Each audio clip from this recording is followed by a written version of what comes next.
Ito ang ADB Iglesia May na may 1,000 miyembro na pinamumunuan ng nagpapakilalang obispo at hari na si Efraim Balumbao.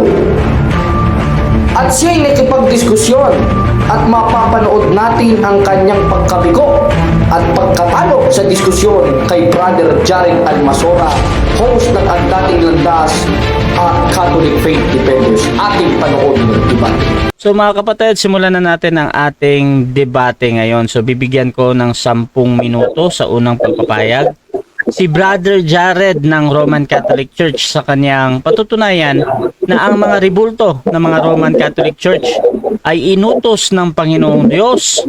Your time start now, bro.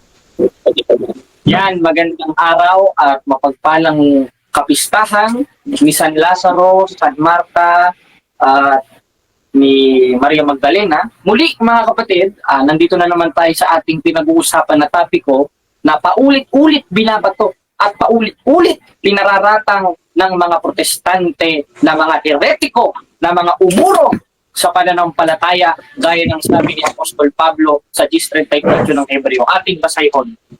Ngunit kung ang aking lingkod na matuwid ay mabubuhay sa pananampalataya at kung siya'y umurong ay hindi siya kalulugdan ng kaluluwa o ng aking kaluluwa o ng karunungan ng Diyos. Yung karunungan ng Diyos, 1:24 ng unang Korinto, ngunit sa kanila, mga tinawag, maging Hudyo at Grego, si Kristong kapangyarihan ng Diyos at karunungan ng Diyos. Therefore, yung mga tumalikod sa simbahan na mga heretiko, na mga protestante, nagtayo ng kanilang sariling kulto at nagpuno, apoy hindi kinalulugdan ng Diyos ito, lalo na pag self-proclaim ang mga pinagagagawa sa Biblia.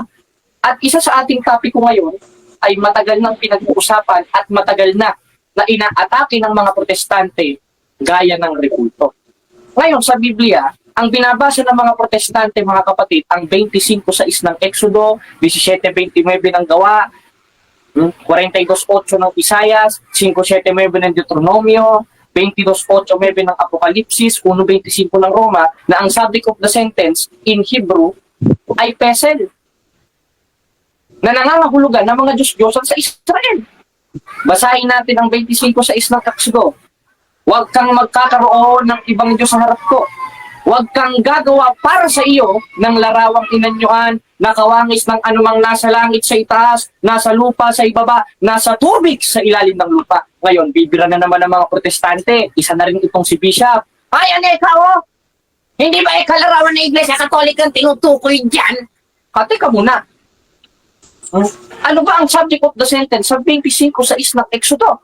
Ang subject of the sentence dyan, yung mga larawang inanyuan in Hebrew, pesel. Dahil sa Biblia, dalawa ang klase ng ribulto. In Hebrew, pesel at may sabi ab meklaet. Yung meklaet is a curved feminine graven images gaya ng Santa Maria, gaya ng mga santos ng Iglesia Katolika, etc. Ngayon, i-resolve natin ito. I-resolve natin. Isa pa sa ginagamit nila ay ang 17:29 ng Gawa. Yamangan tahilahin ng Diyos ay hindi marapat nating isipin na ang pagka-Diyos ay katulad ng bato ginto na inukit ng kabiyasan ng mga tao na yun naman ay walang aral sa Iglesia Katolika. Busted na naman. Kaya, ang ibabato natin sa diskusyon na ito ay isang haligi lamang. Hindi na natin ibabato yung isa pang haligi dahil mabigat. Ay hindi na ako magtataka ba't nagtayo ito ng sarili niyang kulto. Ikalawang Timoteo 3:1-5. Datapot alamin mo ito sa mga huling araw ay darating ang panahong mapanganib.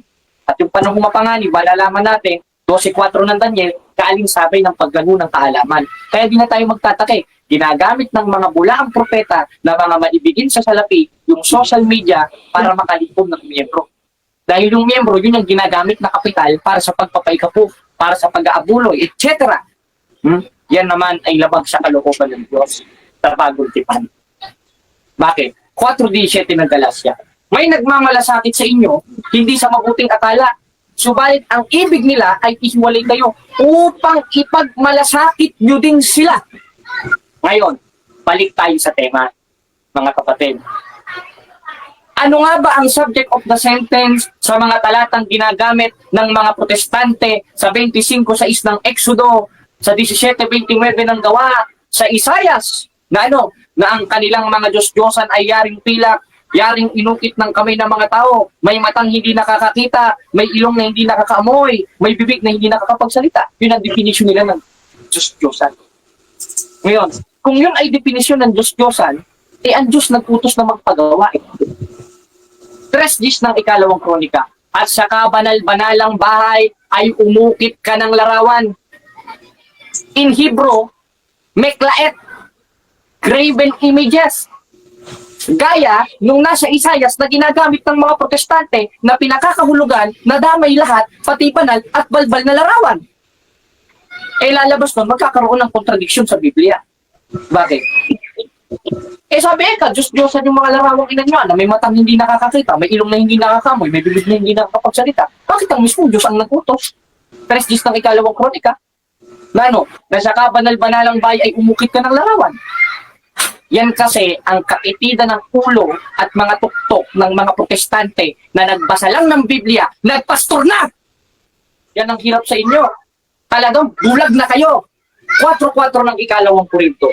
Na binulag ng Diyos ng sanglibutang ito ang pag-iisip ng hindi nagsisampalataya. Hindi kasi sumampalataya sa simbahan ito eh. Na yung simbahan na yung sa Bagong Tipan ay mayroon talagang larawan na ipinatuloy ng ating Panginoong Kristo. Tanungin mo kung anong talata, papasahin ko sa iyo yan. Pero gibain mo muna itong inilatag ko sa 3:10 ng ikalawang kronika dahil isang haligi lang ang iahampas ko sa iyo. Na ano? Nasa kapanal-panalang bahay ay umukit ka ng larawan ng kerubin.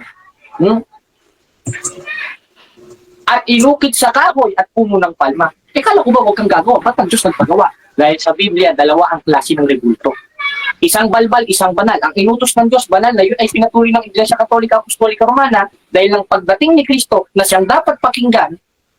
17:5 ng Mateo o 5:17 ng Mateo, ako'y naparito hindi upang sirain ang kautusan, kundi upang ganapin. At isa dun sa kautusan sa mga propeta, sa 3:10 ng ikalawang kronika na maglagay ng larawang inalihan o banal na larawan. Kaya magbago ka na. Iibigin ka naman ng simbahan kung magbabalik eh. Ang problema sa'yo, nagtayo ka ng sarili mong kulto eh. Kaya nga naalala ko yung kanta, kapatid na JB, ang pag-ibig ay sadyang ganyan. Ano? Tiwala sa isa't isa'y kailangan. Dati mong pag-ibig ay wala akong pakialam. Basta't mahal kita kailan paman. Huwag kang mag-isip ng ano paman. Mga paliwanag mo'y di na kailangan. O di ba? At kahit ano pa ang iyong nakaraan, mamahalin kita maging sino ka man. Kaya mamahalin ka namin. Mamahalin ka ng simbahan. Dahil yun ang utos ni Kristo sa 13:34-35 ng 1 na mga kaibigan kayo sa isa't isa. At isa sa uri ng pag-ibig yung nasa 12:9 ng Roma. That's why na sumisigaw ako sa iyo, Bishop King. King Bishop ka pa man din. Kung di ka ba naman tuloy. Mahal kita, pagkat mahal kita. Iniisip nila ay hindi mahalaga. Mahal kita maging sino ka man. O tuloy, mali man ang ikaw ay ibigin ko. Ako'y isang bulag na umiibig sa'yo. At kahit ano pa ang iyong nakaraan, mamahalin kita maging sino ka man. Tuloy, yung lyrics. Mahal kita, pagkat mahal kita. Iniisip nila ay hindi mahalaga. Mahal kita maging sino ka man. From the top. Ayan. Ang pag-ibig ay, pero hindi yan ang tema natin ngayon. Nalibang lang ako dahil Bishop ito palaban natin. Kantahan naman natin. Dahil yung kanta naman natin is very biblical.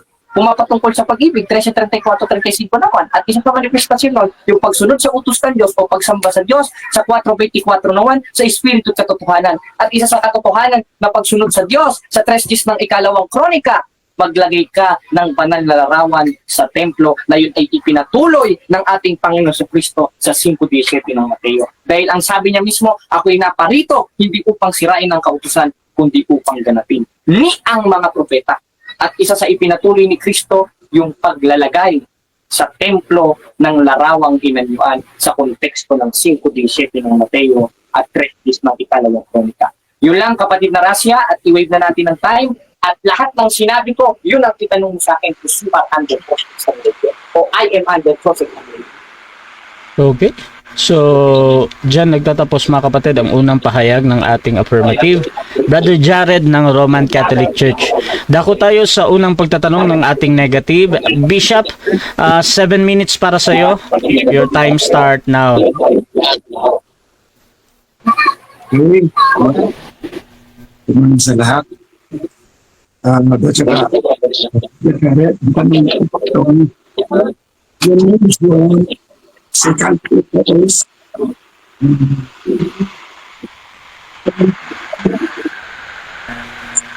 Bishop, wala kang boses, Bishop. mayroong kumando.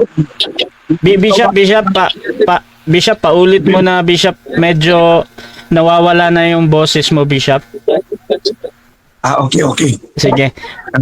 Yan.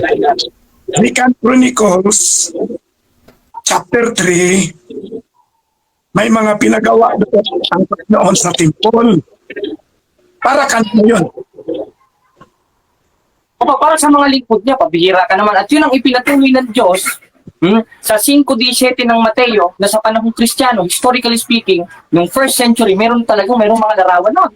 Dahil sa Biblia, dalawa ang klase ng larawang inanyuan. Isang banal at isang balbal, in Hebrew, Pisel at Besabe. Kaya yung inutos, para sa mga lingkod ng Diyos. Na 3 ng ikalawang kronika, sa kabal-banalang Next question. bahay. 20 seconds. Bahay. Next question na. Baka naman, ipitin mo naman ako. Okay. Pinagawa yun sa temple ng Solomon. Saan na yun ngayon ang temple ng Solomon? Objection, moderator. Huwag niya sa aking ipahanap dahil hindi naman ako Google Map. Ngayon, Okay, yung okay. sa kabanal-banalang bahay na yon, open parenthesis yun, na sa panahong Kristiyano, 5:17 ng Mateo, ang sabi Okay, ni okay Cristo, na, bro. hindi ako naparito upang sirain kundi patuloy. Okay Yan na, ang bro. gibain mo. Okay na, bro. Ganito, bro. Baka naman, Wait lang, bro, Jared. Bishop, counter objection muna, Bishop. Meron ba? Wala. Wala. Magpatuloy ako. Okay, so ganito, ganito ang hatol ko, mga kapatid. Doon sa tanong ni Bishop, tinitingnan ko naman as a valid question yun, bro, yung saan daw yung templo ni Solomon. At depende yan kay Brother Jared kung paano niya sagutin to. Bro Jared, gagamitin mo ba yung 10 seconds mo or ipapa-next question mo to?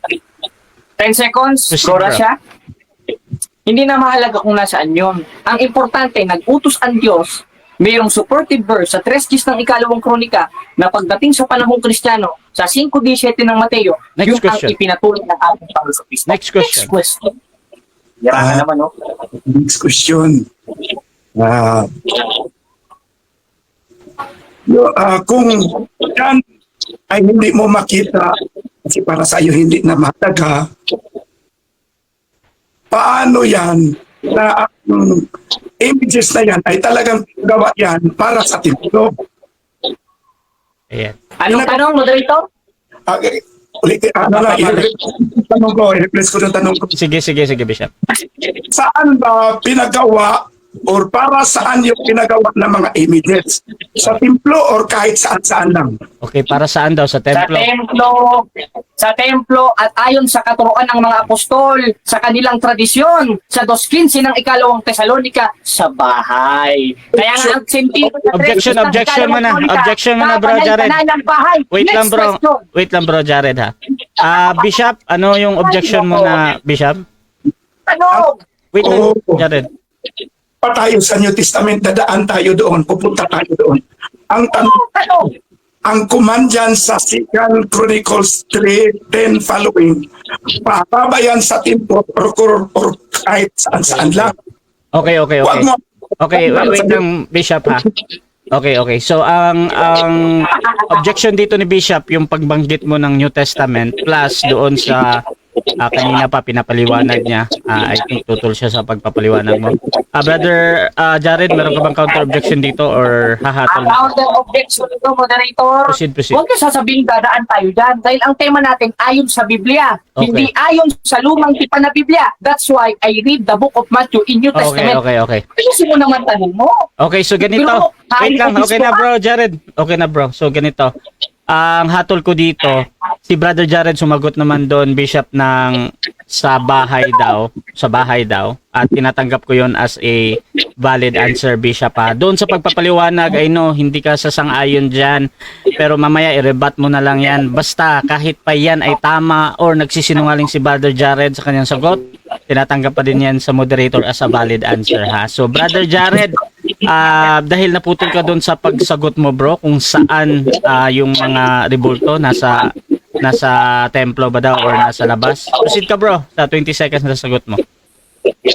Sa 3 Gs ng ikalawang kronika, ang subject of the sentence dyan, kabanal-banalang bahay o templo. Malamang sa templo. Pero sa panahong Kristiyano, inireform na yan sa 5:17 ng Mateo, kaya naisulat at ipinangaral ng mga apostol sa 2:15 ng ikalawang Tesalonica, yung apostolic tradition, Next question. na naisulat sa kanila.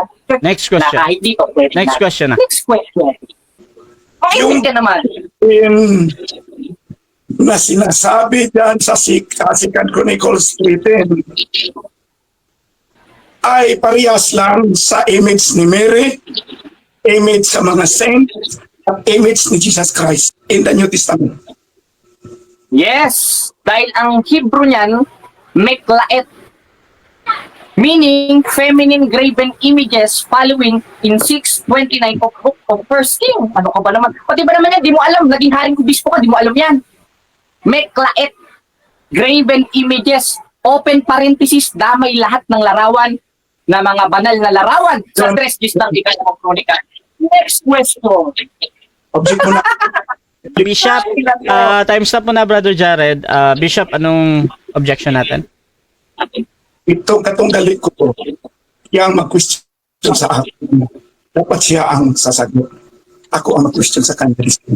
Counter objection, moderator. Okay, so counter objection, Brother Jared. I am under cross to literal moderator. Ako ang sasagot sa tanong. Hindi naman ako nagtatanong sa kanya because I know the rules of this debate after Okay. I join in this conference. Okay, Next so- question. Okay, so ganito. Talagang yung magtatanong dito si Bishop at yung sasagot lang si Jared.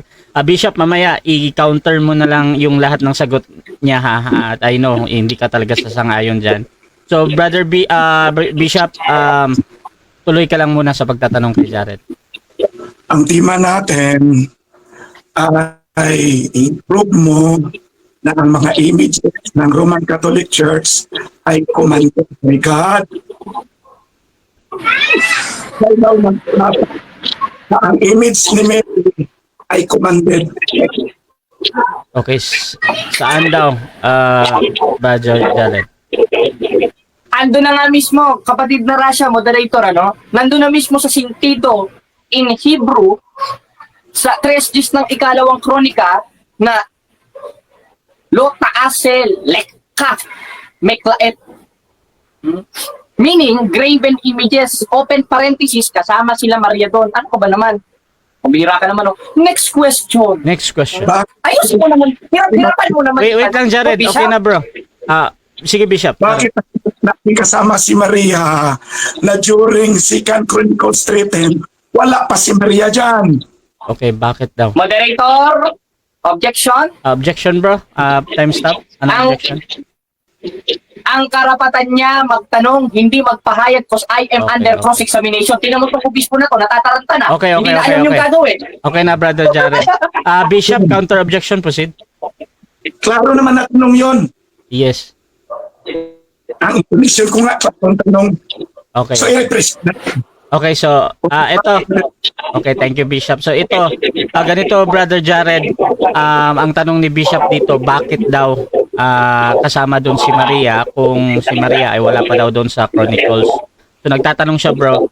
Proceed ka dito sa sagot, Brother Jared. Sige, ngayon, tama naman, wala naman talaga si Maria dyan eh. Pero ginamit ko yung solid references to clarify na ang Diyos ay nagpagawa ng larawan in Hebrew Meklaet. Open parenthesis, konsiderado as feminine graven images. Ano ba si Maria? Feminine o male? Feminine yan eh. Na sa panahong Kristiyano, 5:17 ng Mateo, ipinatuloy ng ating Ginoong Heso Kristo. Next question. Next question.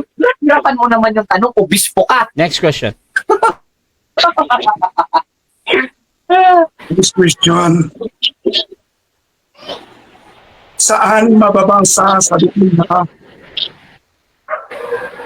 ang proof ng narawan images ng mga santos ay bigat?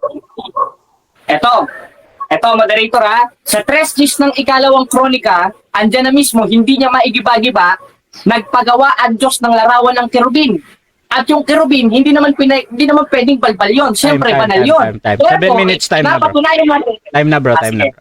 Okay, so dyan nagtatapos, mga kapatid.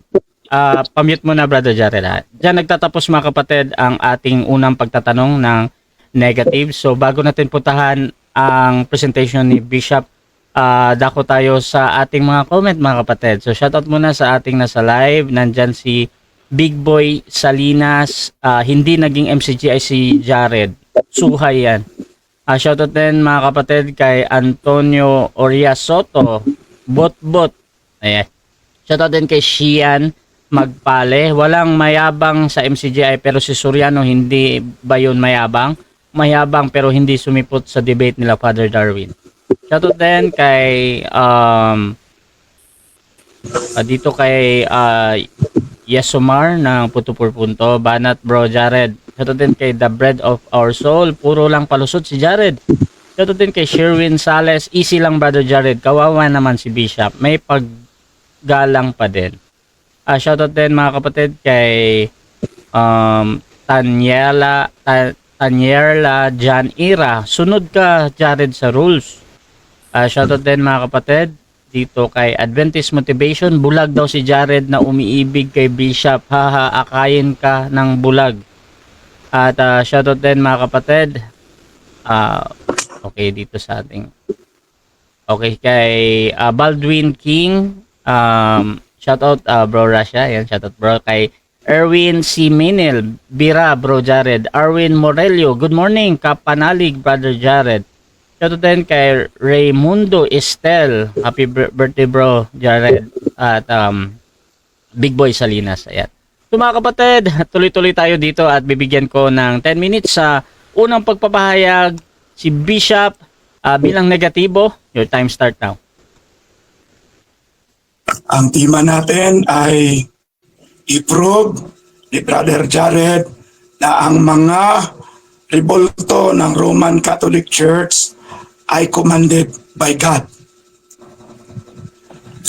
Ang mga rebolto na mga Roman Catholic Church, babanggitin ko, rebolto ni Jesus Christ, rebolto ng mga santos, at rebolto ni Mary.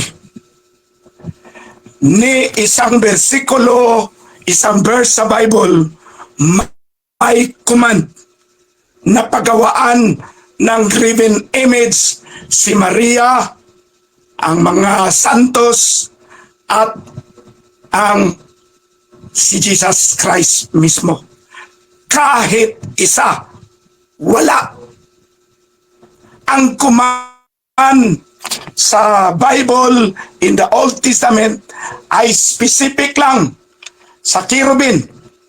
Hindi naman cherubim ang mga saints. Hindi naman cherubim si Maria. Hindi naman cherubim si Jesus. So paano niya isasama ang concept na yon? Ang concept na yon in 2 Chronicles is old. Kung sa cellphone pa 3310, it is no longer applicable in our time now.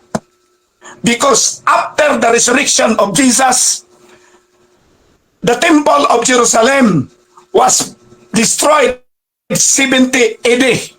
So wala ng temple. In fact, yung binagit niya na 2 Chronicles, that was the first temple of Solomon that was broken Nasunog na yon 586 before Christ era. So yung images doon, wala na yon. In the second temple, ang na-remain na image ay ang kerubin na lang doon sa Holy of Holies, sa Ark of the Covenant. Pero according to history, nawala yan ngayon. Hindi na alam kung saan yung Ark of the Covenant na yan ngayon. Ang nandyan lang ngayon nakita ay replika. In other words, hindi na pwede nagagamitin ang nasa Second Chronicles sa panahon natin ngayon. Because in the entire Bible from Genesis to Revelation, God is actually against images. Babasahin ko some of the verses. Isaiah 42:8. I am the Lord, that is my name. My glory I give no other. My praise to carve idols. Exodus 24:5. You shall not make for yourself a carved image or any likeness of anything that is in heaven above, or that is in the earth beneath, or that is in the water under the earth. You shall not bow down to them or serve them.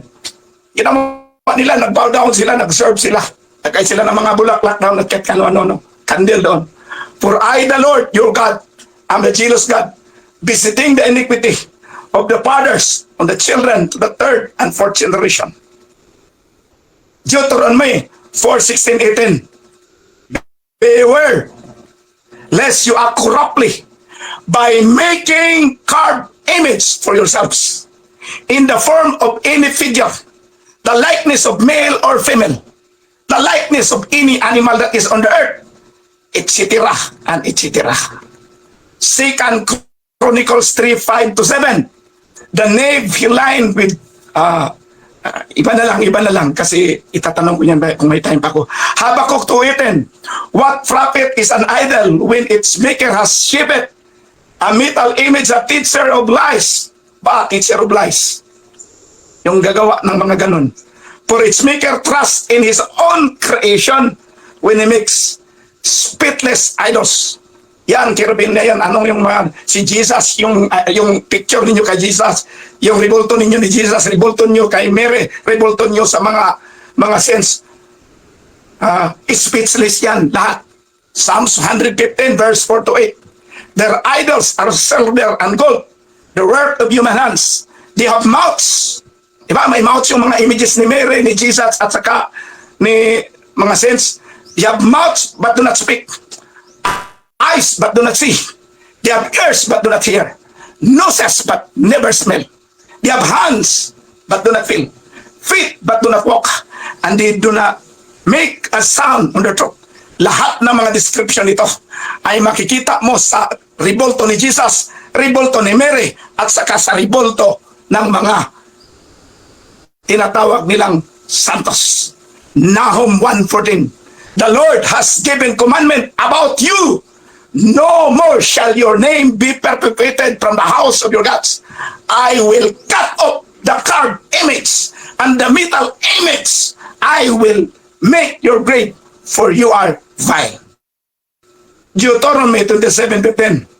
Cursed, may sinumpa talaga, be the man who make a carved or cast metal image, an abomination to the Lord. Pagawa pa lang, curse na.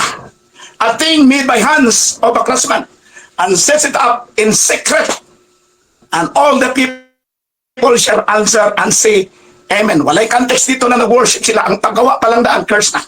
Deuteronomy 7:25. The carved images of your gods you shall burn with fire. Dapat sunugin. You shall covet with silver or gold that is on them, or take it for yourselves, lest you be ensnared by it. For it is an abomination to the Lord. Deuteronomy 5:8. You shall not make for yourself carved image or any likeness of anything that is in heaven, or that is on earth beneath, or that is in the water underneath. Jeremiah 10:14. For every man is stupid, and without knowledge every goldsmith is put to shame by his idols, for the image are false, and there is no breath in them. Ilang minutes na lang, Mr. Moderator. Mr. Moderator, ilang minutes lang, please. 4 minutes? 1. So, dami pa dito. Micah 5:13, I will cut off your carved images and your pillars from among you, and you shall bow down no more to the work of your hands. Huwag mong mag-bow down ka sa trabaho lang ng mga kamay mo. Deuteronomy 12:3, you shall tear down their altars and dust in pieces their pillars and burn their asherim with fire. You shall chop down the carved images of their gods and destroy their name out of place. Isaiah 30:22, then you will defile your carved idols overlaid with silver and your gold-plated metal images. You will scatter them and you will see them be gone. Micah 1:7, all her carved images shall be beaten to pieces. All her wages shall be burned with fire, and all her idols I will rest. So sa lahat ng mga binasa ko, marami pa dito, makikita natin God is really commanded us na dapat walang mga images na gagawin. Walang commandment si Lord na ipagpatuloy ang mga ganon-ganon na yan ngayon. Kung tingnan mo ang Bible from Genesis to Revelation, talagang pinakita doon that God is not happy with those images I mentioned, except for the cherubim that is specifically commanded, but it should be placed on the temple according to its context. Hindi yan ilagay kahit saan-saan. The context is in the temple. At may figure la yan na dapat susundin. At hindi na yan applicable ngayon. Kasi ang Christianity, walang ni isang temple na record sa Bible. Kahit isa. Walang temple ang Christianity. Mayroong temple pero that spiritual temple. Hindi yan literal na temple. So saan mo ilagay ang kirubin ninyo? Na wala namang literal na temple in the New Testament. Therefore, I conclude that the images of Mary, the image of Jesus, and the image of saints are not commanded in the Bible na dapat gagawin natin at dapat sambahin natin or nga dapat bigyan natin ng spiritual value. Kasi that is abomination to the Lord as far as the context of the Bible from Genesis to Revelation. Kaya kayong mga Katoliko, Romano Katoliko na kinig ngayon, dapat kung may mga pagtuturo sa simbahan ninyo, klaruhin ninyo kung nasa Bible ba yan. Kasi yung Mary na yan, yung Santos na, yung image ni Mary, historically, 3rd century pa yan, first nagawa. Oh, yung image ni Jesus, that is mid-3rd century, first appearance of that. Yung image ng saints, that is first upper 3rd century pa rin. Meaning, the image of Mary, the image of Jesus, the image of the saints did not exist from Genesis to Revelation. Did not exist from the time of Jesus to the last verse in the New Testament. Kaya, you must repent. You must believe the truth. Do not just follow the tradition, because the tradition is not biblical. The tradition is historical. The tradition is gunigitam sa mga church leaders ninyo at history. Okay, so dyan nagtatapos ang unang pahayag ni Bishop Ephraim at dako tayo sa unang pagtatanong ni Jared ng Roman Catholic Church. 7 minutes para sa iyo, bro. Your time start now. Ready ka na ba? Haring obispo? Of course. Okay, sabi mo kanina, nakasulat ito in New Testament, there is a no temple o walang templong literal. Tinatanggap mo ba ito? Yes or no? Categorical. Hindi ko tinatanggap. Objection, moderator? Paliwanag ako. Wait lang, Bishop May objection dito, may counter objection ka naman. Brother Jared. Moderator, You are under cross-examination. Ang karapatan mo sumagot sa tanong ko dahil ang tanong ko sa iyo, yes or no. Hindi ko sinabi, hindi ko tinatanggap. Matuto ko naman makinig. Pabihira ka naman, haring ubis. Okay. So ka man din, nakakahiya ka sa mga Okay. miyembro mo. Yes, Okay na bro Jared. Okay na bro Jared. Counter objection, Bishop, ano yan? Una, karapatan akong sagot ko at tanong.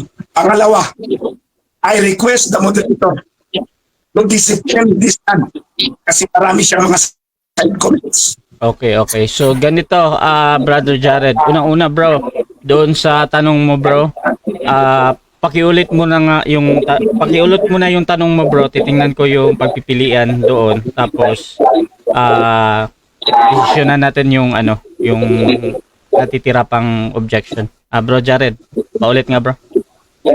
Okay, ang tanong ko sa kanya, moderator, sabi niya kasi kanina, walang literal na templo sa Bagong Tipan. Tinatanggap mo ba yon? Yes or no? Okay, so yung yes or no dito. Bishop, wait Kasi lang, kulang- Bishop. Wait lang. Medyo nawawala yung boses mo. Yes or no muna, Bishop. Anong sagot natin? May sagot ako. Hindi daw, no. So, proceed, Bishop, 20 seconds sa no mo. Hindi ko tinatanggap kasi ang sinasabi ko, there is no literal temple in the New Testament after 70 AD. Yun ang pinakuwanan ko. Kasi 70 at AD, na-destroyed na second temple of Solomon in Romans invaded Jerusalem. Next question. Okay, sabi mo kanina, walang literal. Sabi sa 2:46 ng gawa, at araw-araw silang nagsisipanatiling matibay at nagkakaisa sa templo. Tanong, sinong mas matalino sa inyo ni Apostol Pablo? Ikaw na nagsasabing walang templo o si Apostol Pablo na nagkakatipon kasama siya sa templo? Kategorikal. Yun, Bro, Bishop, Ephraim. question, and there is no correct answer for the wrong question. Okay. Ulitin niya ang paliwanag ko. Hindi bro. Hindi Bishop. Wait lang Bishop. Sa ano muna to, sa objection. Ang objection mo sa naiintindihan ko ay mali yung tanong ni Jared, 'di ba? So, Exactly. okay. So dito naman may counter objection ka ba, Brother Jared, before ako hahatol? Ito ang counter objection ko. Pag sinabi niyang mali ang tanong ko, siya na yung unang-una nagkakamali dahil pinapalo up ko lang kung ano yung sinabi niya. Okay. Na sa Bagong Tipan ay walang literal na templo. Okay, Kaya okay, pinalo okay. up ko, moderator. Okay na bro Jared. Okay na bro Jared. Ganito, ito yung decision ko dyan sa tanong na yan. Isa lang, Bishop, wait lang ha. Ito yung hatol muna sa objection. So objection kasi, sa moderator kasi, hindi ako judge dito kung ano yung tama or mali ha. Kahit pa para sa iyo, Bishop, ay mali yung tanong ni Brother Jared. Sa moderator kasi, tinitingnan yan as a valid question pa din. Ngayon, meron naman tayong 10 seconds na pagsagot kung talagang merong something dun sa tanong na hindi mo masagot ng direkta ng yung question na yon. Pwede ka magpaliwanag ng 10 seconds. So, Bishop, gagamitin mo ba or doon ka sa pagsagot ng 20 seconds? Okay, 10 seconds, Bishop. Proceed ka lang sa paliwanag mo agad. Tanong niya, hindi ba mas marunong si Paul at sa okay. Balik kasi yung tanong ngayon. Kasi mo, namit niya. That was written before the fall of Next Jerusalem question. 10 in seconds. Next question. Sunod na tanong. Sabi mo kanina, walang literal na templo. Sa 2:46 ng gawa, ano yung pinagkakatipunan ng mga apostoles at mga alagad? Templo o bahay nyo? Kategorikal. Templo yan. But that was 70 AD. Meaning, sinulat yan, hindi pa na-destroyed ang temple. Ano ka ba? Next question. Sunod na tanong. Binasa mo kanina nasa Isayas na ang mga Diyos-Diyosan ay may matang hindi nakakakita, may ilong na hindi nakakaamoy. At sinabi mo rin kanina, na walang pinagawa ang Diyos na larawan ng mga santos. Tinatanggap mo ba ito? Yes or no? Hindi ko tinatanggap ito. Kasi Paliwanag. kulang ang question mo. unang question. Next question. Sunod na tanong. Pinag-aralan mo ba ng mabuti ang 24:3-5 ng Exodo? Yes or no? Nag-aralan. Next question. Ngayong pinag-aralan mo, sa 24 ng Exodo, ano ang kahulugan ng Loto Aselek Pesel? Alam mo, hindi mo alam. Okay. Ano Alam mo o Objection, hindi moderator? alam. Okay. sige. Time stop muna. Objection Objection, sa moderator. affirmative. Ano muna yan, bro? Bro Jared? Ang tanong ko sa kanya, moderator, alam niya o hindi niya alam. Huwag ka Okay. namang magpatutsada at mag-search sa Google. Okay. So, ang objection ng ating affirmative, yung pagpipilian, alam ba daw or hindi alam? Bishop, ready ka na bang mamili or mag-counter object ka muna? Repeat the option. Bishop, ano ulit, Bishop? Hindi ko masyadong ano yung boses mo, Bishop, ha? Please repeat daw the question, Brother Jared. Naka-time stop yan pag naka-repeat. Ngayon sabi mo, pinag-aralan mo. Ano ang ibig sabihin sa 24 ng Exodo ng Loto Aselek Pesel? Alam mo, hindi mo alam. Alam mo o hindi ba? Question. Wait lang. Pasensya talaga, Bishop, ha? Hindi ko masyadong naiintindihan talaga yung Question. Next question. Objection. Ay, objection. Ganito, Bishop. Ano objection mo muna, Bishop? Ang tema dito, Roman Catholic, Roman Catholic Okay. ay commanded by God. Okay. It's out of the topic already. Okay, so Counter objection, moderator. okay, wait lang, For Jared. that, Okay, so ang objection dito, out of topic daw yung tanong mo, Brother Jared. Meron ka bang counter objection doon? Ang counter objection ko, pag sinabi niyang wala sa tema, siya yung unang-unang wala sa tema. Dahil ginamit niya ang 24:5 ng Exodus para ipatungkol sa larawan ng mga santos ng Iglesia Katolika. Kaya pag sinabi niyang wala sa tema, siya ang unang-unang wala sa tema. Okay, Bili mo, okay. obispo ka pa man din. Okay. Alam niyan? Okay, so ganito. Hahatol mo na ako, mga kapatid. Ang once, Bishop, Bishop, wait lang. Isang beses lang tayo mag-objection ha sa isang katanong. So ganito muna, mga kapatid. Ang ginamit kasi dito patungkol sa rebulto at basta out of topic talaga. Tinatanong ko muna sa nagtatanong kung ano yung kinalaman doon sa topic. Brother Jared, yung tanong mo, anong kinalaman yan sa pinag-uusapan natin? Iginrik ko lang, bro, kasi sabi niya, pinag-aralan niyang mabuti.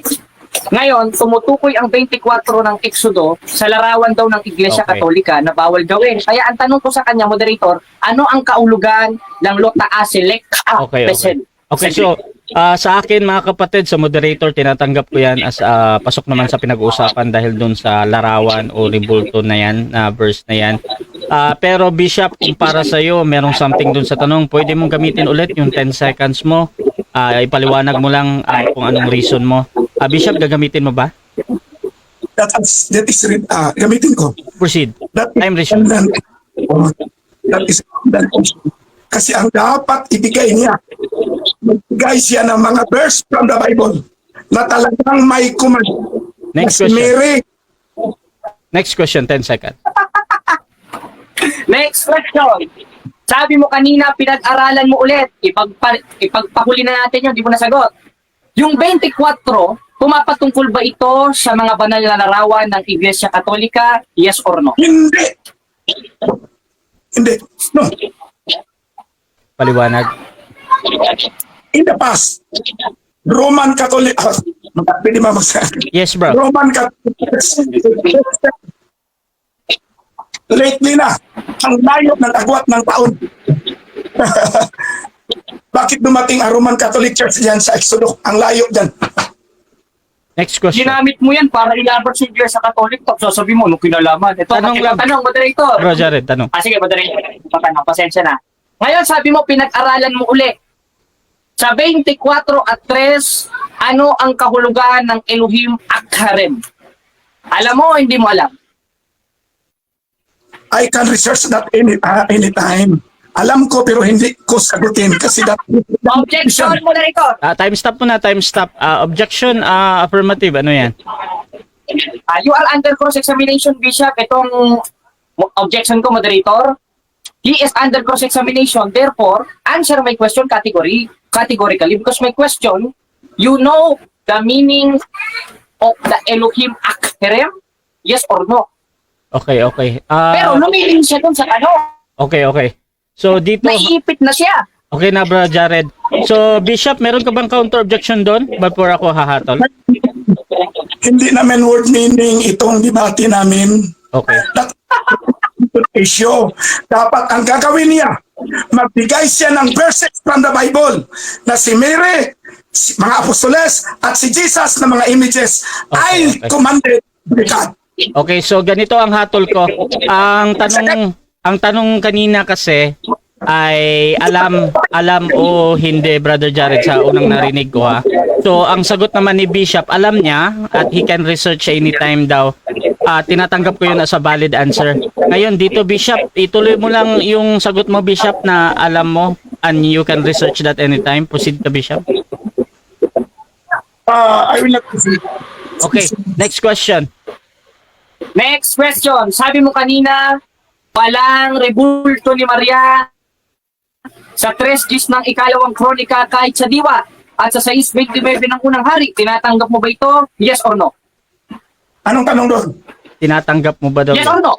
Ayun namin ko yung tanong, tinatanggap mo, yes or no? Di ko pala marunong sumagot sa tanong eh. Hindi ko tinatanggap ng doon Hindi si daw Mary. tinatanggap.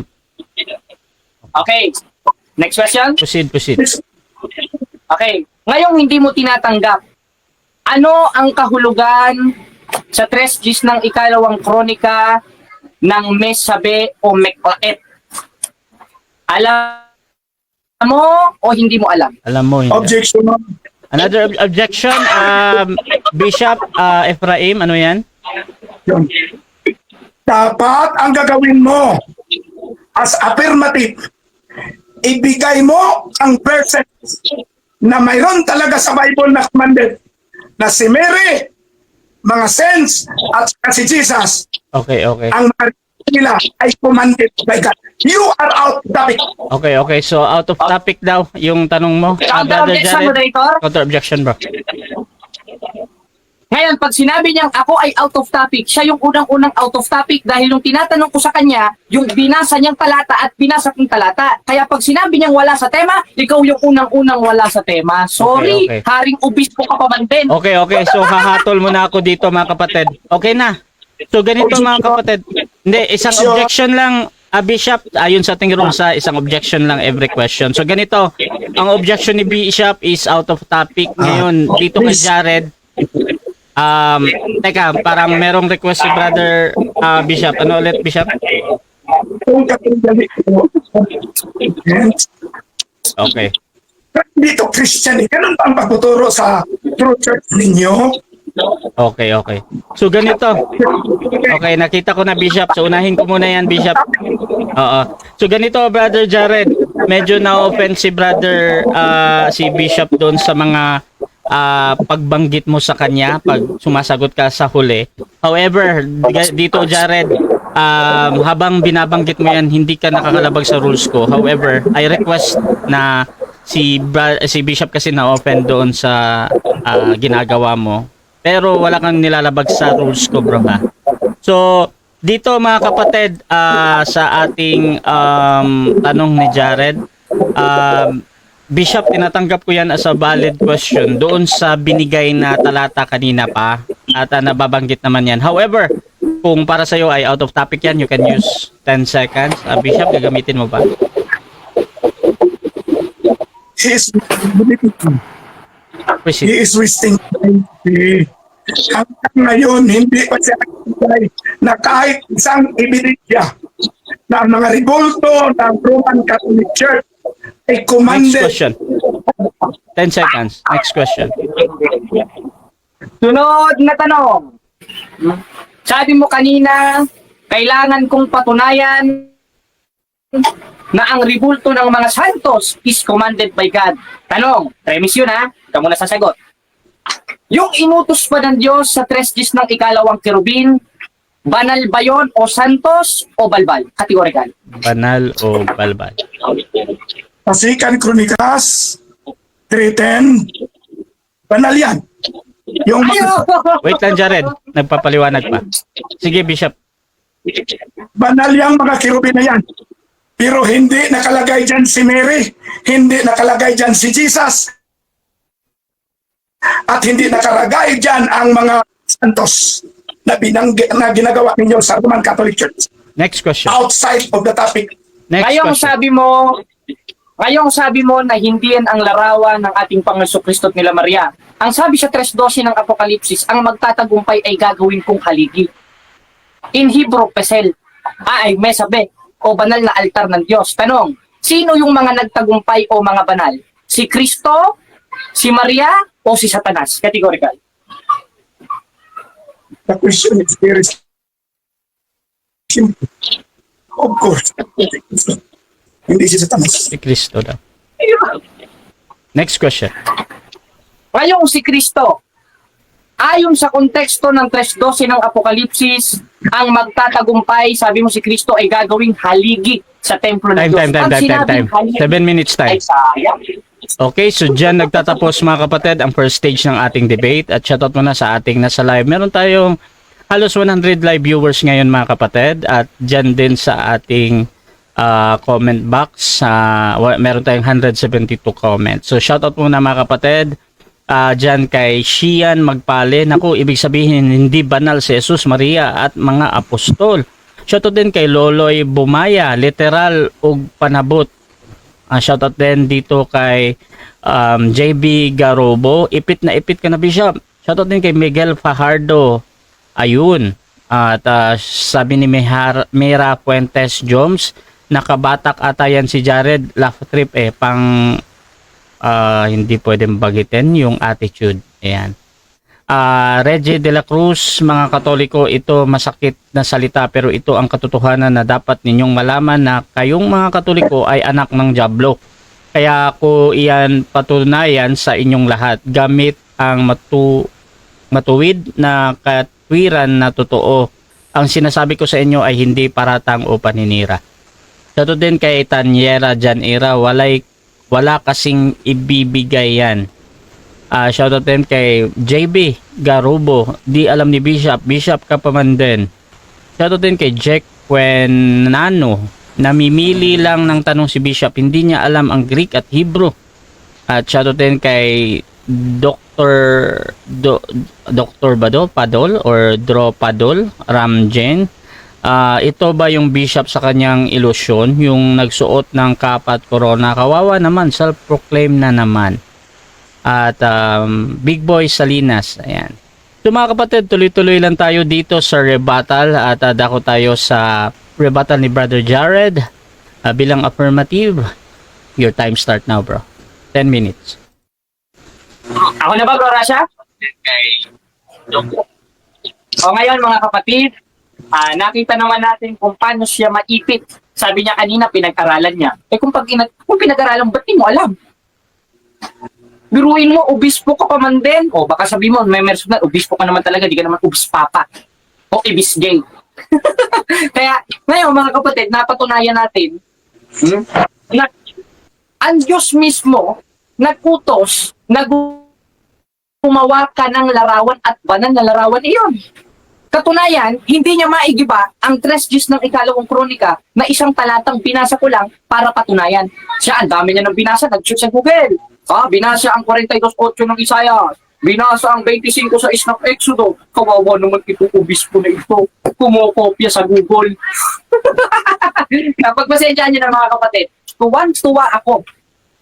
Sobrang saya ko sa diskusyon na ito. Like akala ko, bigatin. Yung pala, bigatin.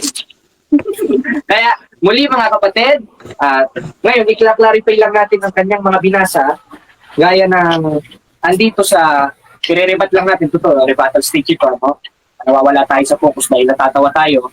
Ngayon, yung kaninang mga binasa niyang talata na wala daw ribulto ni Maria, isang malaking kasinungalingan yun. Dahil sa 3 ng ikalawang kronika, konektado siya sa 6:29 ng unang hari, na isang templo lang rin ang pinalagyan ng Diyos na larawan. In Hebrew is mesabe o meklaet. Ang ibig sabihin ng meklaet, open parenthesis, men and feminine graven images. Tanong, si Santa Maria ba ay feminine o non-feminine? Feminine. Ngayong feminine, sa 3 ng ikalawang kronika, ang konteksto sa Hebrew ay meklaet. Means, feminine graven images. Tanong, ipinatuloy ba ng ating Panginoon sa Kristo yun? O basahin na naman natin yung paulit-ulit kung talatang binabasa na hindi maigiba. 5:17 ng Mateo, ang sabi, sapagkat ako'y naparito, hindi upang sirain ang kautusan, kundi upang ganapin ni ang mga propeta. At isa sa kautusan noon, kahit nagiba na ang templo, yung paglalagay ng larawan sa templo o sa kabanal-banal ng bahay. Na sa panahon Kristiyano, sa 3:15 ng unang Mateo, yun ang haligid sa haligan ng katotohanan o ang Iglesia ng Diyos. In Greek, Ecclesian Toteo. Ngayon ang Iglesia Katolika, Apostolika Romana, sa 9:31 ng gawa, in Hebrew, Ecclesian Catholicos means universal, means Catholic Church. Anong ginawa? Basahin ulit natin ng 5:17 ng Mateo, mga kapatid. Sapagkat ako'y naparito, hindi upang sirain ang kautusan, kundi upang ganapin ni ang mga propeta. At isa sa kautusan doon, abay nasa 3 ng ikalawang kronika, sa 6:29 ng unang hari. At huwag mong ipapatungkol sa larawan ng Iglesia Katolika, Apostolika Romana, ang 25:6 ng Exodo. Bakit? Dahil ang Hebrew term niyan, pesel. Lo taase lekha. Pesel sa Greek. Na ang kahulugan, mga Diyos-Diyosan. Ano bang definition ng Diyos-Diyosan ayon sa Biblia? 8:4 ng unang Korinto.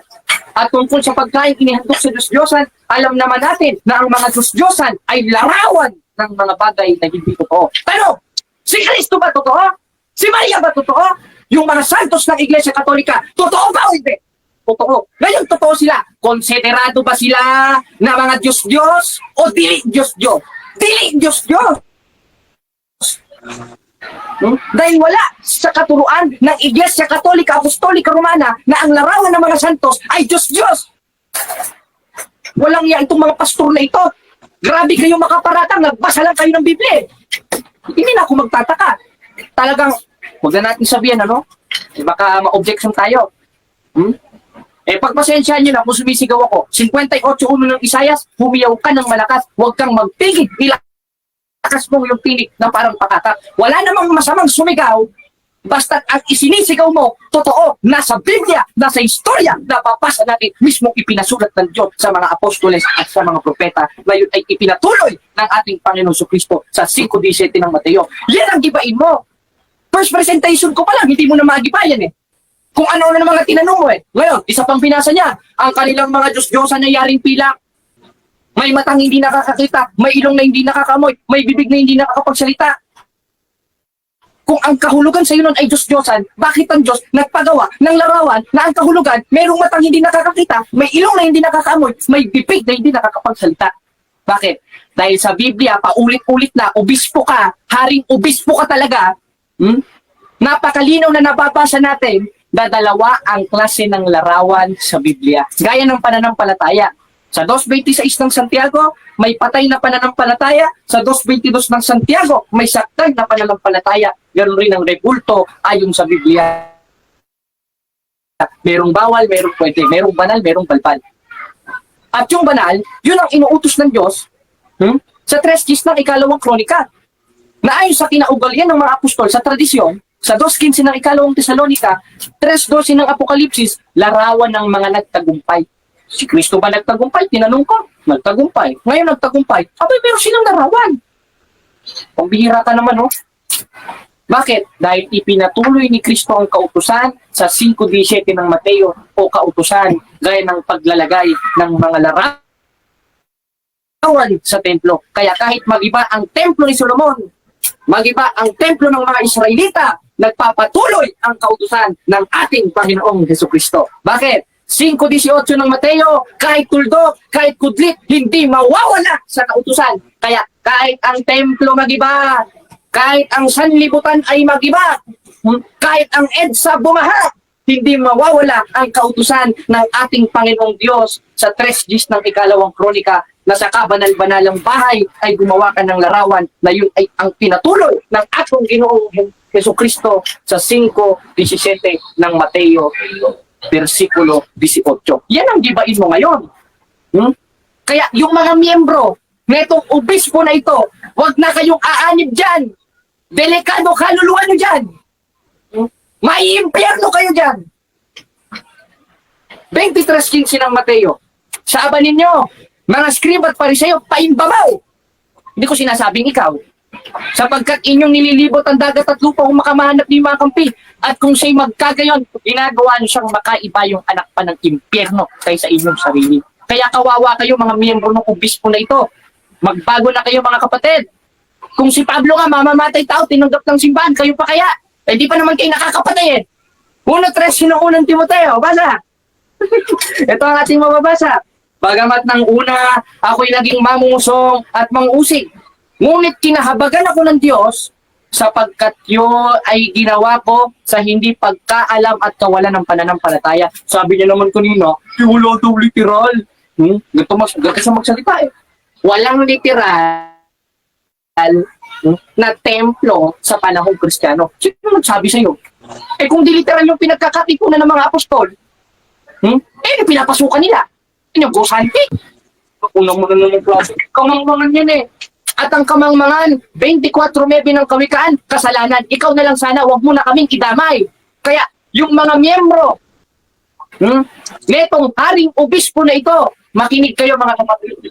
Ang katotohanan ang magpapalaya sa inyo. Ngayon ang binabasa ni Brother Jared Almasora na handang mamatay at magpakamatay alang-alang sa simbahang Katoliko na itinayo ng ating Panginoong Jesucristo. Kaya kayo mga protestante, kaya kayong mga protestante na naninira na hindi biblikal ang larawan ng mga banal na yun ang ikinotes ko sa 3 Gs ng ikalawang kronika, mga walang yayan! Mga protestante na yan. Yun lang, moderator, at salamat sa Diyos. Diyan nagtatapos mga kapatid ang rebuttal ng ating affirmative. Dako tayo sa second cross ni Bishop Efrain dito. Pwede niya niyang itanong lahat, inilatag man or hindi inilatag. So Bishop, 7 minutes, your time start now. Tanong. Sabi niya na si Jesus ay hindi niya because come not to the law and the prophets but to confess him. So, ang command prophet na daw make graven image, binulfill ba ni Jesus o hindi? Ano tanong niya, Feel ba daw? moderator? Hindi ko na-clarify dahil ang hina ng aral. Paulit na lang, naka-time stop naman. Bro, Efraim, paki-ulit bro, yung tanong. Sabi niya sa Matthew 5:17 na ipagpatuloy ni Jesus ang law and prophets. Ibig bang sabihin dyan na ang command not to make graven image ay ipagpatuloy o hindi? Categorical Andiyan question. na mismo, pagpapatuloy na sa 5:17 ng Mateo. Ano bang gusto mo marinig dyan? Bishop Efraim, andiyan na nga mismo eh. Basahin natin. 5:17 ng Mateo, sapagkat ako'y naparito hindi upang sirain ang kautusan, kundi upang ganapin. At isa doon, yung nasa 3 Gs ng ikalawang kronika. Yan ang gibain mo. Kanina pa yan, hindi mo maigipa-gipa eh. Puro ka palikuli. Next question. Next question. Ibig na dapat hindi talaga kayo gagawa ng graven image. Si may prohibition in the Old Testament, hindi kayo gagawa ng graven image. Bakit pinapatuloy pa ninyo? Okay, bakit Ano daw? tanong? Bakit daw pinagpatuloy pa ninyo? Bakit pinagpatuloy? Hindi naman kami nagpatuloy, si Kristo nagpatuloy eh. Dahil in Old Testament, magkasasabaw, ikina-clarify na dalawa ang klase ng ribulto, in Hebrew, Pesel at Mesabe. At yung Mesabe, yun ang ipinatuloy namin sa 19:21 ng Isaias. Huwag mo gagawin sa amin yung 25:6 ng Exodo na law sa mga Israelita na huwag kang gagawa ng Next larawang question. pinanyuan. Dahil ang nasa Hebrew, Next question na. law 20 sa- seconds. Okay. Next question. Hirap-hirapan mo naman. Next question. Ah, ang ibig bang sasabihin na pinagpatuloy, kaya bawa kayo ng image ni Mary, ni Jesus, at ng mga santos? Anong tanong? Yun, diba? Yun ba daw yung Tama o ibig mali? tama or mali ba yung ibig sabihin nyo magpatuloy sa paggawa ng kay Maria, kay mga santos?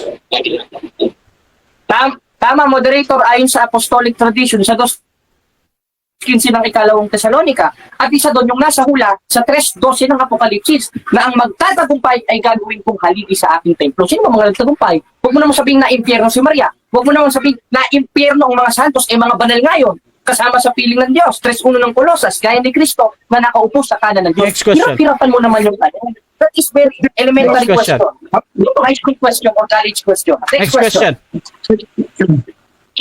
Ang binabanggit sa Revelation na haligi, yun ba ang image ni Mary, ni Jesus, at ng mga santos? Yun ba Ano daw? tanong? Yun ba daw yun, yung haligi sa Revelation, yan ba daw yung image ni Maria, ni mga santos? O basahin natin, 3:12 ng Apokalipsis. Ang magtatagumpay ay gagawin kong haligi sa aking templo. Kasasapaw ha? Sabi mo kanina, nung under cross-examination ka, nagtagumpay si Kristo. Therefore, ikaw na mismo umamin na si Kristo ang subject of the sentence dito at mga santos kagaya ni Birhing Maria. Kaya kung kukontrahin mo yan mismo ngayon, sarili mong kinakalaban mo, Next hindi si question. Brother Jared. 20 seconds. Next question. May nabanggit ba diyan sa Revelation na image ni Jesus, image ng mga apostoles, at image ni Maria? Mayroon ba? Wala? Meron ba daw? Wala. Yes! Yes, kaso hindi letra por letra. Kung tatanungin mo kung letra por letra, kalaban ng mga apostol. Bakit? 3:6 ng ikalawang Korinto dahil ang mga apostoles hindi sa titik kung magbasa. Ngayon, ikaw na mismo umamin na ang tinutukoy dito sa 3:12 ng Apokalipsis, kahit i-back forward natin, na ang tinutukoy dyan ang mga santos, si Virgin Maria at ang atong Ginoong Jesucristo. Pag kinontra mo yan, kinakalaban mo sa sarili mo. Next question. Hirapan mo naman. Next Obispo question. ka. Magbigay ka ng kahit isang verse lang in the Bible na pinagpatuloy ni Jesus, at ang ibig sabihin sa pagpatuloy ni Jesus ay magawa kayo ng image ni Mary, ng mga apostoles, at ng mismo ni Jesus. Kahit isang verse lang. Saan sa Bible? O sige, moderator. O, sige. Hindi ano ito ha, hindi challenge question ito. Pagbigyan natin, sakyan natin, nakakaawa naman eh. Sa 5:17 ng Mateo, ang sabi ni Kristo, letra por letra ito, mga kapatid, mga kababayan, pati ikaw, ito sagot. Sapagkat ako'y naparito, hindi upang sirain ang kautusan. Ano halimbawa sa kautusan? Sa 6:29 ng unang hari na ang kahulugan sa Hebreo ay meklait, feminine graven images, men graven Next images, question. gaya ng mga santos.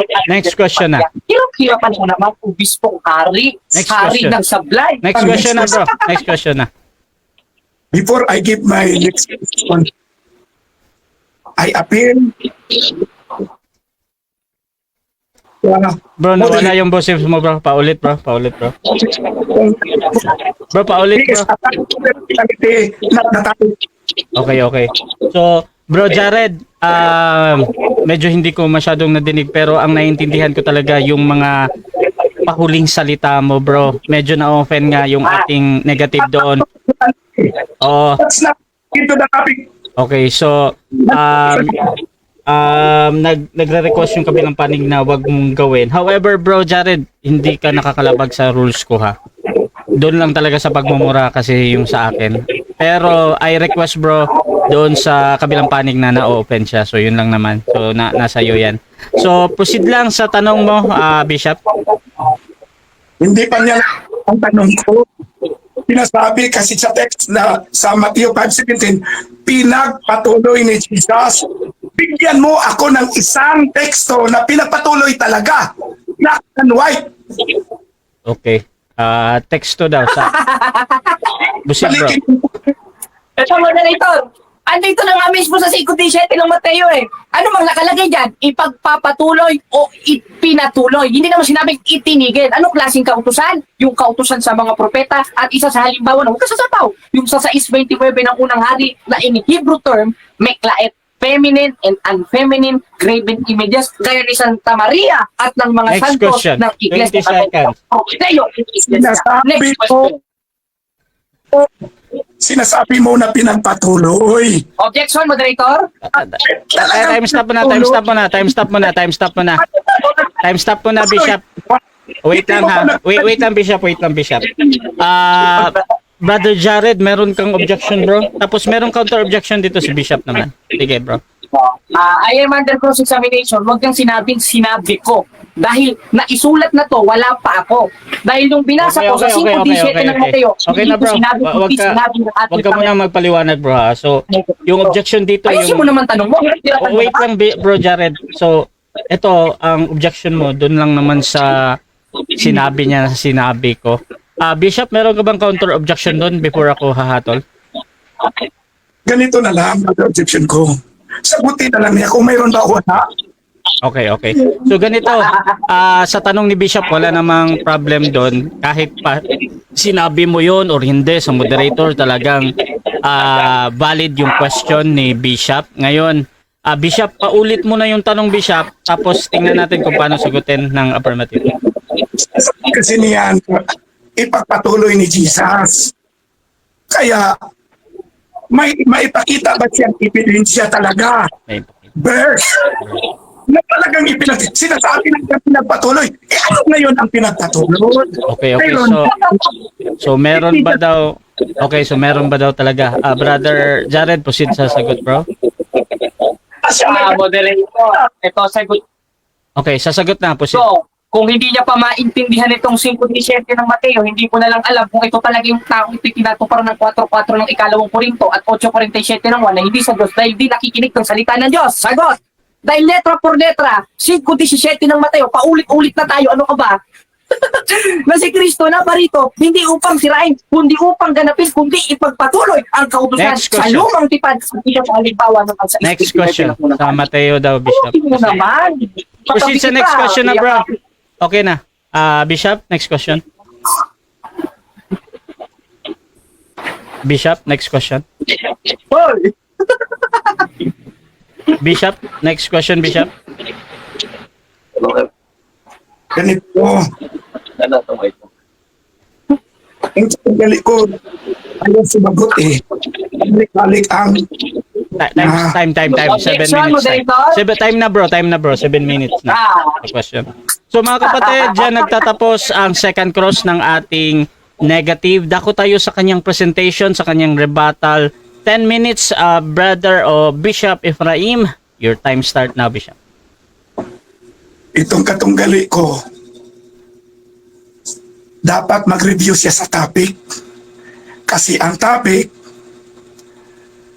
patutunayan niya na ang mga ribulto ng Roman Catholic Church ay inuutos talaga ng Panginoon. Ay kahit saan na siya patungo, pumunta na siya kahit saan, hindi talaga niya naibigay ang klarong utos ng Panginoon na magpagawa ng image para kay Maria, magpagawa ng image para kay Jesus, magpagawa ng image para sa mga santos. Kahit isang bersikulo, hindi niya nabigay.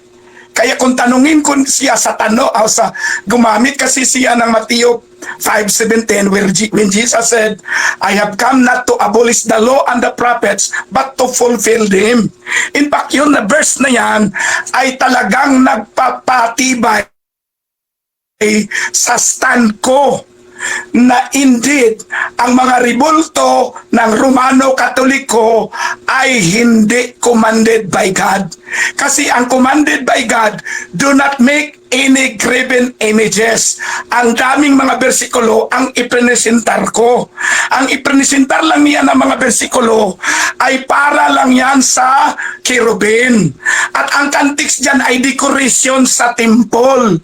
Wala ng temple in the New Testament after 70 AD. Yung question niya kanina nga hindi ko sinagot, na sasabihin niya about Paul na pumunta sila sa templo, that particular passage was written before 70 AD.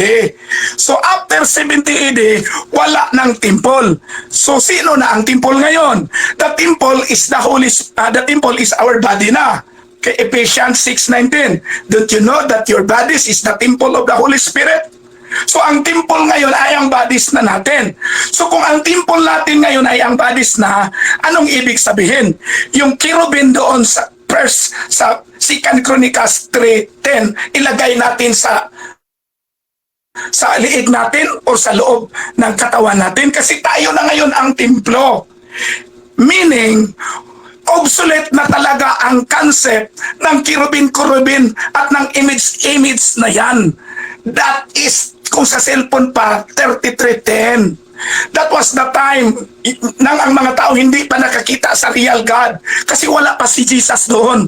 Kaya binigyan sila ng representation na symbol of the presence of God. But in the New Testament, when Jesus become real, when the God become person,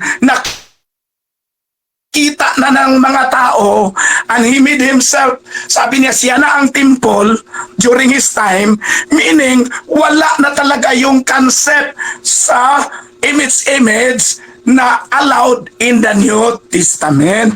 Kaya tinanong ko siya kung mayroon bang verse sa New Testament na talagang pinagpatuloy.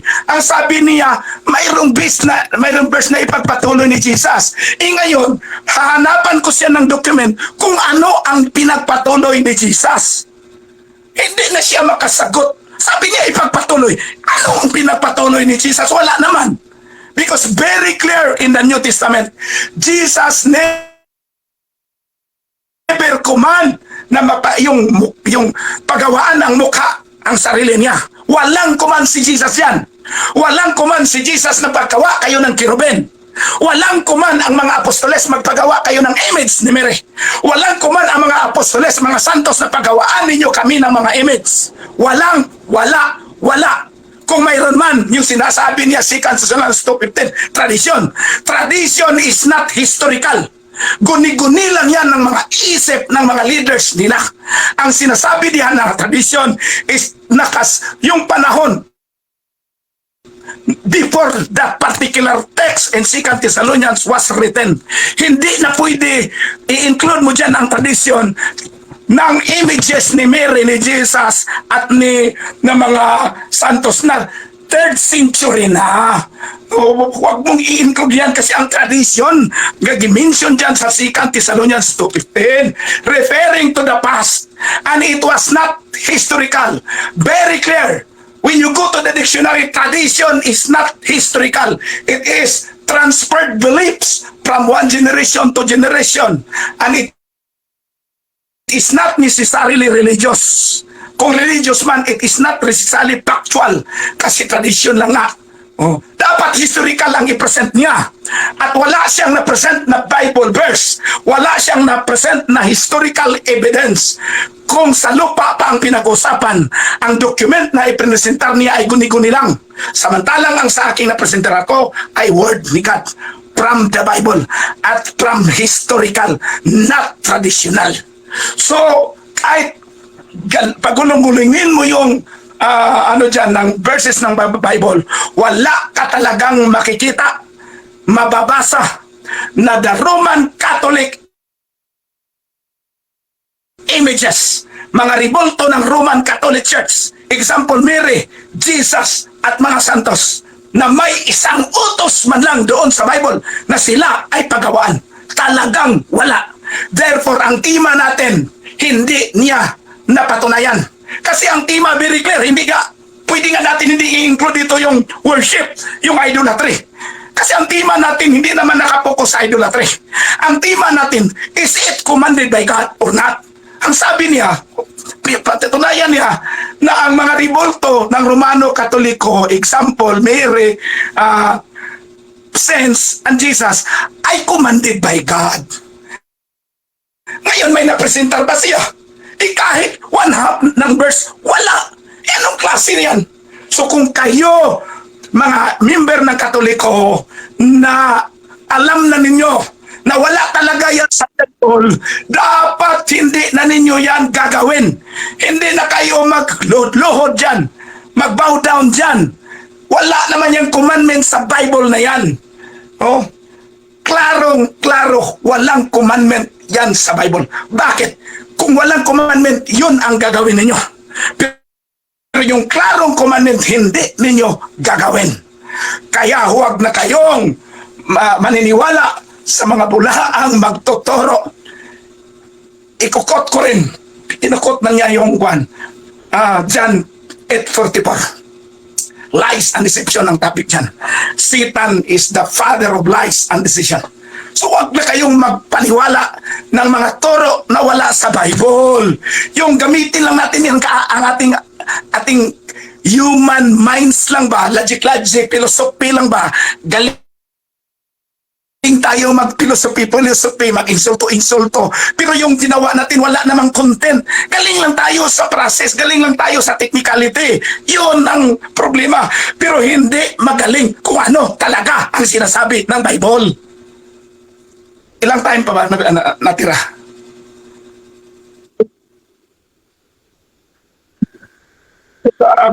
Kaya lahat ng nakinig ngayon, no, mag-aral kayong mabuti. No? I decree and declare, you will know the truth and nothing but the truth. I apply the blood of Jesus that you will know the truth. No? I cancel spirit of deception, spirit of lies in the mighty name of Jesus. Hallelujah. The truth will set us free. The real truth will set us free, and nothing but the truth in accordance with the word of God, the Bible. The Bible is the word of God considered by the Roman Catholic Church and by the Protestant churches. Lahat ng mga Christian denominations naniniwala na ang Bible ang word of God. Pero yung tradisyon na sinasabi niya, guni-guni lang nila yun. No? Lalo na kung tradisyon after na nasulat ang particular na verse na yon, just to prove their unbiblical teachings. Kaya gagawa sila ng mga magisterium, mga tradisyon, ano na lang, just to prove their point sa Bible. Okay, thank you, Bishop Ephraim. At dako tayo sa 7 minutes na second cross ng ating affirmative. Brother Jared ng Roman Catholic Church, your time start now. Tanong. Handa ka na ba? Haring Obispo? Ay, ito ang tanong ko. Sabi mo kanina, ang aral ng Iglesia Katolika Apostolika Romana ay wala sa Biblia. Nasa presentation mo ito kanina. Tinatanggap mo ba ito? Yes or no? Categorical. Yes or no? Yes. Yes. Ngayon, yes. Sa Catechism of the Catholic Church, may dogma ang simbahan na magbautismo. Ayon sa 28:19 ng Mateo, inutos ba ni Kristo at biblical ba ang bautismo gaya ng aral ng Iglesia Katolika Apostolika Romana? Yes or no? Objection.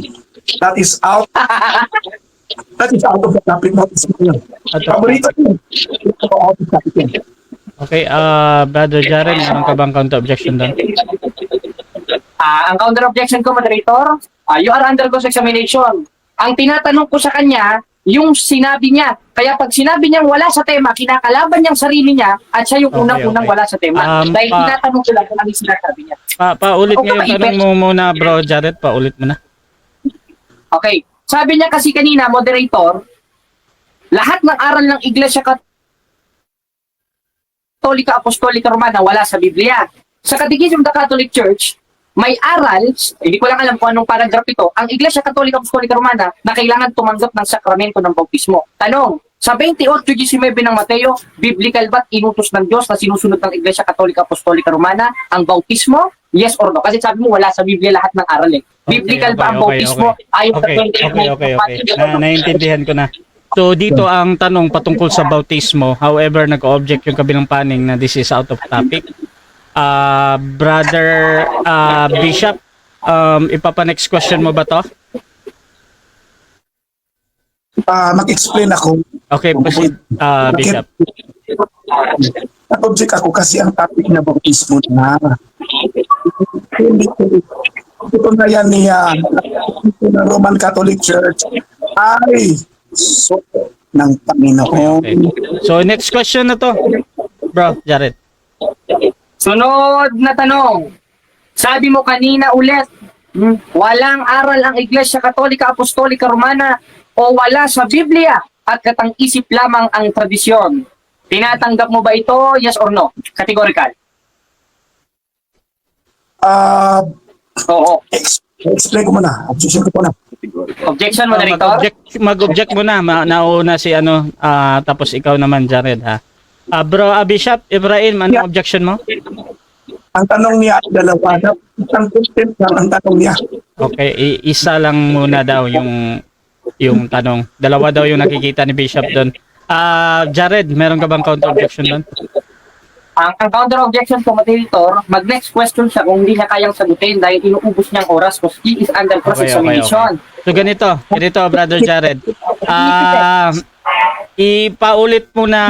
Pero dalawa yung tanong mo. Okay na. So, paulit mo na yung tanong, Brother Jared. Paulit mo na. Isa lang tanong. Ang tanong ko sa kanya, sabi niya kasi kanina, wala sa Biblia lahat ng aral at tradisyon ng Iglesia Katolika Apostolika Romana. Tinatanggap mo ba ito? Yes or no, categorical? Okay, tinatanggap mo ba daw yon? Hindi ko tinatanggap. Proceed, paliwanag. Ito ko paniwanag ko. I don't know if it's ko lang. Kasi hindi naman lahat ng paaral ng Katoliko wala sa Biblia. Siguro nagkamali lang ako ng word pero sinasabi, maraming aral ng Katoliko na wala sa Biblia, lalo na sa tradisyon. Kaya yung tanong niya, sagutin kasi siya nagsabi ako na lahat ng Next question. ay Next question. kung nagsabi man ako niya, I'm sorry. Next question. Sabi mo, Next question na. 20 seconds lang. Huwag ka na daw. Next question na, Huwag ka na Bishop. daw. Proceed. Tanong, bro, Sabi Jared. mo, ito tanong, sunod na tanong. Sabi mo, hindi ko napatunayan kanina sa aking presentation na ang ipinatuloy ni Kristo sa 5:17 ng Mateo ay ang pagpapagawa ng mga larawang inanyuan o banal na naribulto. Tinatanggap mo ba ito? Yes or no? Oo, sagot. Sagutin mo nga ang tanong mo. Sagutin ang tanong mo kasi hindi direct. Okay, hindi daw niya. Objection, sasagutin. moderator. Hindi ko napapalampasin ito, moderator. Okay, proceed. Objection. You are under cross. Huwag mo sayangin yung oras. Inuubos mo. Ang tanong ko sa'yo, yes or no, matuto kang sumagot. 5:37 ng Okay. Mateo. Okay, Ngayon, so ang tanong ko, moderator, sa 5:17 ng Mateo. Sige. okay, so ganito, ang question dito yung sa yes or no. However, ang sabi ni Bishop hindi niya sasagutin.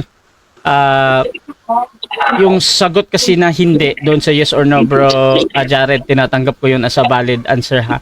So, yung sasagutin yun yung parang doon, continue sa papaliwanag ba. So, proceed lang, bro, sa next question, bro. Hindi daw. Okay, sunod na tanong. Sa 5:17 ng Mateo, sabi mo, wala akong napatunayan. Ngayon, premise yun, ha. Kung wala akong napatunayan, yung sa 3 ng ikalawang kronika ba, utos ba yun sa propeta na magpagawa ng banal na larawan? Yes or no? Double question pa rin. Objection ko ano. Objection, proceed.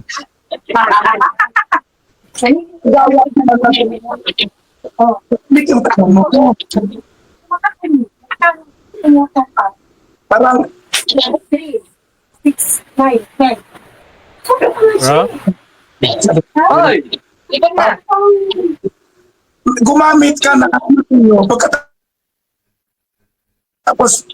lumipat ka mas your question is next. Tanong ka sa Mateo. Okay, sunod na tanong. Okay, proceed sa question lang. Ganito brother Bishop. Dito po si Bishop, ganito muna ha. Hindi ka talaga magpapaliwanag or mamimili ng question dito. Lahat naman ng sasabihin ni Jared, kahit pa tama para sa iyo or mali yun, sa moderator kasi lagi yan tinitingnan as a valid question ba. So brother Jared, magko-continue ka lang naman sa pagtatanong bro. Proceed ka lang at tingnan natin. Bro. Proceed bro. Time issue. Okay.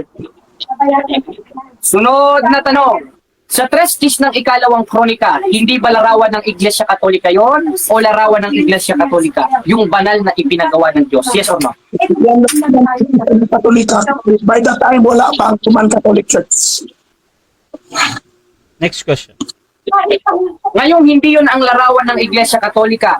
Yung pinagawa ng Diyos sa Trestis ng ikalawang kronika na Kerubin, may pakpak ba yun? Gaya ng hawak ko ngayon na larawan ng Iglesia Katolika Apostolika Romana, may pakpak o walang pakpak? Alam ko kung may pakpak. Objection, moderator? Hindi. Objection bro Jared. Anong objection bro? Ang tanong ko sa kanya, may pakpak o walang pakpak? Ang tanong ko sa iyo, categorical. Sumagot ka categorical. Okay, Naiipit ka na eh. Okay. Naiipit ka na obispo ka eh. Okay na. Brother Bishop, meron ka bang counter objection doon? Sinagot ko na nga, alam ko may pakpak yan. Okay. So sinagot naman Brother Jared, alam niya na may pakpak. Bishop, meron kang 20 segundo ng pagpapaliwanag. Proceed ka lang ha. May pakpak yan. Kaya nga hindi yan ang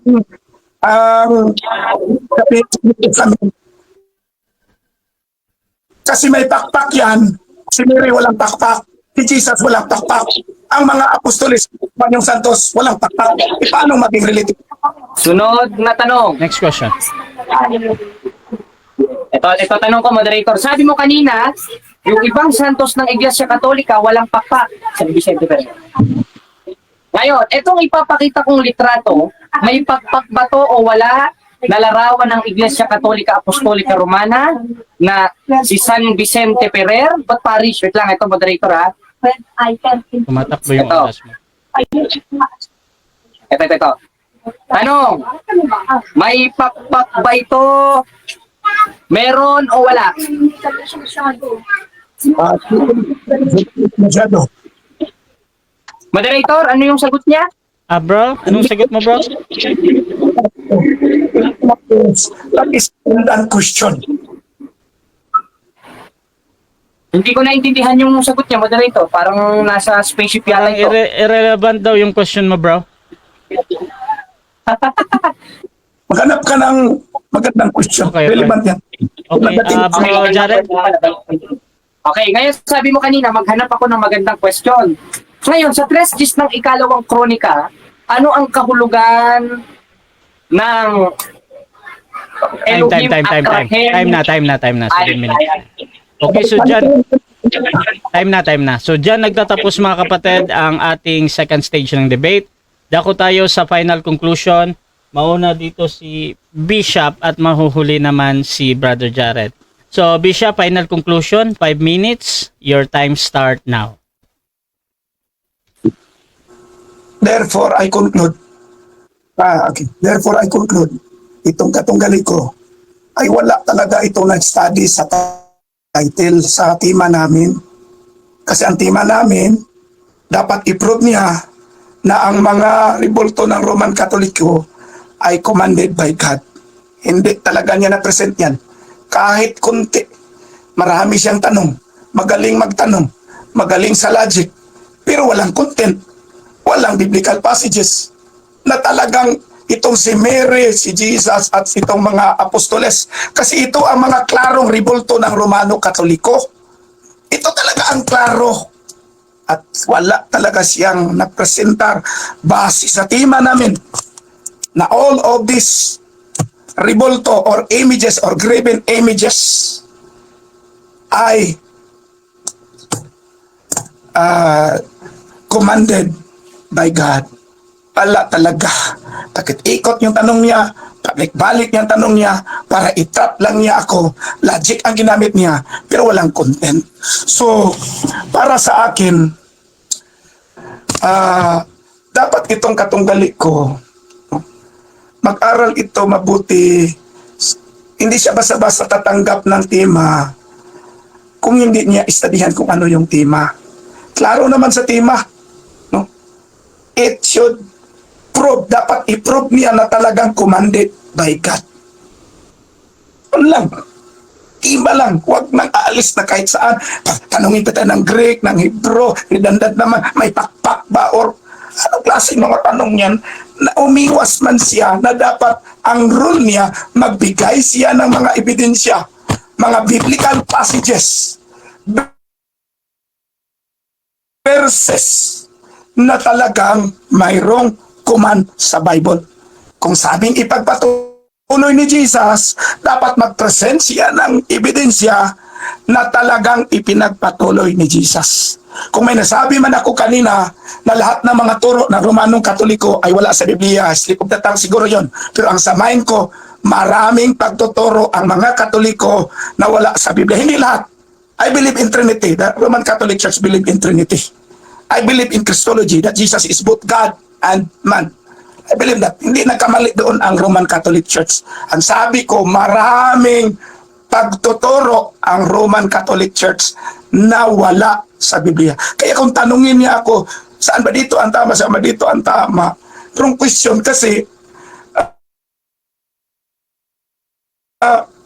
kung sabihin niya sa tradisyon, ang premise ng tanong niya, kung sinasabi no na lahat ng pagtuturo ng Roman Katoliko ay mali, hindi ko sagutin kasi at the back of my mind, hindi ko yan sinabi.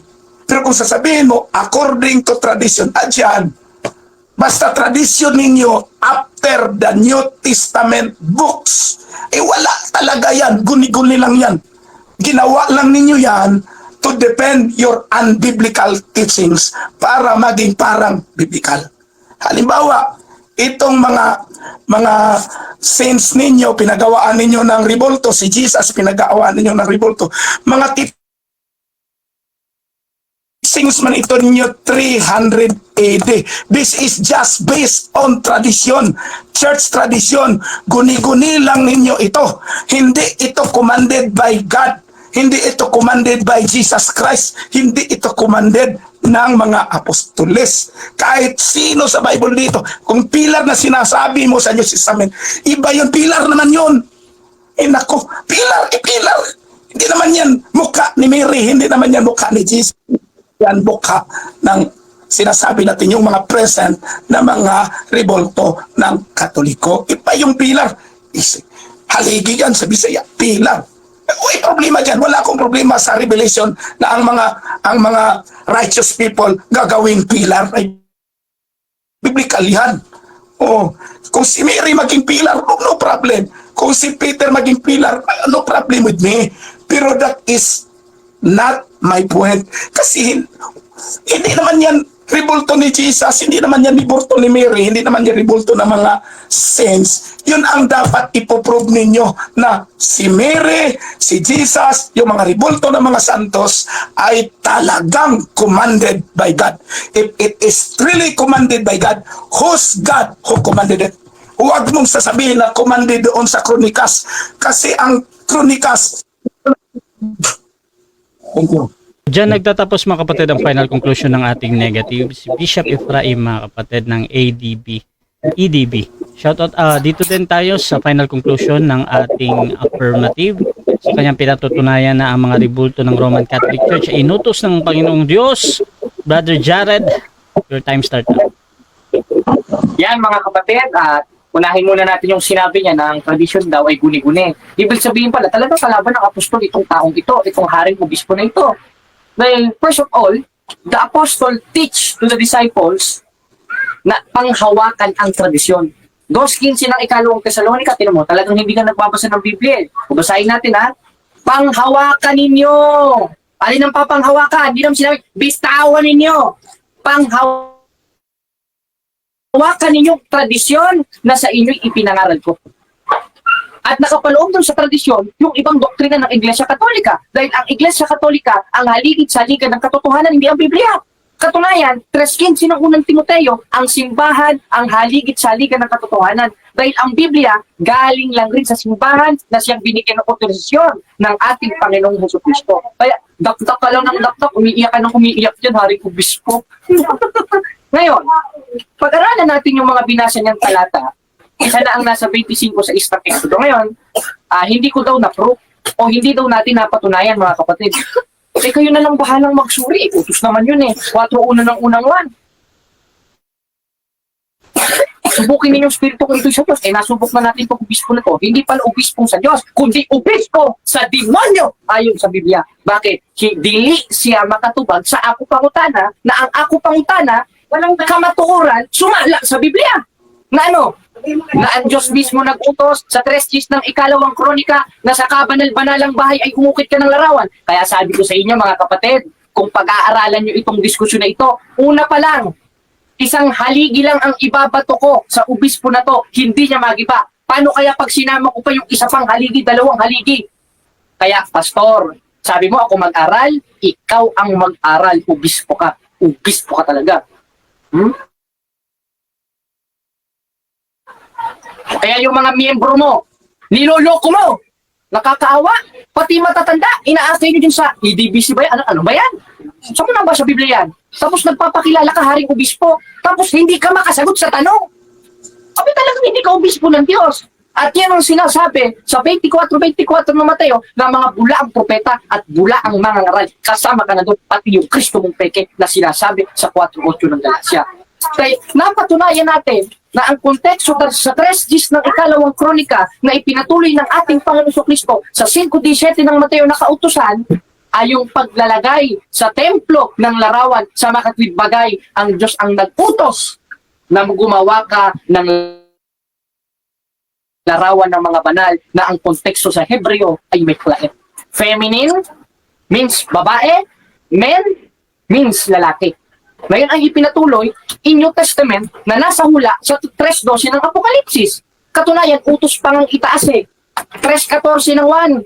At kung paanong itinaas ni Moises sa ilang ahas, ay gayon rin kinakailangan itaas ang anak ng tao. Eh paano pa natin itataas ang anak ng tao? Eh nasa taas na nga. Sa pamamagitan ng tradisyon na itinuro ng mga apostol na nasa hula sa 3:12 ng Apokalipsis na ang mga nagtagumpay ay gagawing haligi o bato.